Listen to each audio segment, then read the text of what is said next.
આણંદના બોરસદમાં મેઘાની જમાવટ છે। બપોર બાદ બોરસદમાં ધોધમાર વરસાદ વરસી રહ્યો છે। ભારે પવન સાથે ધોધમાર વરસાદ શરૂ થયો છે। નીચાણવાળા વિસ્તારોમાં પાણી ભરાવાની સમસ્યા અત્યારે આણંદમાં સર્જાઈ છે। પાંચવડ, રબારી, ચકલા, ભોભાફળીમાં પાણી ભરાઈ ગયા છે। MIT હાઈસ્કૂલ 100 ફૂટ રોડ પર પણ પાણી ભરાવાની સમસ્યા અત્યારે સર્જાઈ છે। સંવાદદાતા બુરહાન ફોન લાઈન પર જોડાયેલા છે। બુરહાન, આણંદમાં મેઘરાજાની સવારી આવી પહોંચી છે, ત્યારે ઘણા બધા એવા નીચાણવાળા વિસ્તારો છે કે જ્યાં પાણી ભરાવાની સમસ્યા છે। કેવી છે ત્યાંની સ્થિતિ?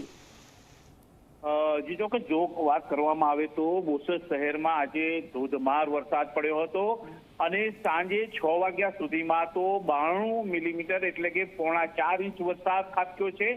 જેને લઈને જે બોરસદ શહેરના પાંચવડ વિસ્તાર છે, ભોભાફળી વિસ્તાર છે, MIT હાઈસ્કૂલ વિસ્તાર છે સહિતના વિવિધ વિસ્તારો, 5 નાળા રોડ છે ત્યાં પાણી ભરાવા પામ્યા છે। નીચાણવાળા વિસ્તારોમાં પાણી ભરાયા છે અને જેને લઈને રાહદારીઓ અને વાહન ચાલકો પણ પારાવાર હાલાકીનો સામનો કરી રહ્યો છે। જો કે હજુ પણ વરસાદ ચાલુ છે અને જો હજુ વધુ વરસાદ પડે તો નીચાણવાળા વિસ્તારમાંથી લોકોને સ્થળાંતર કરાવવાની પણ જરૂર પડે તેમ લાગી રહ્યું છે।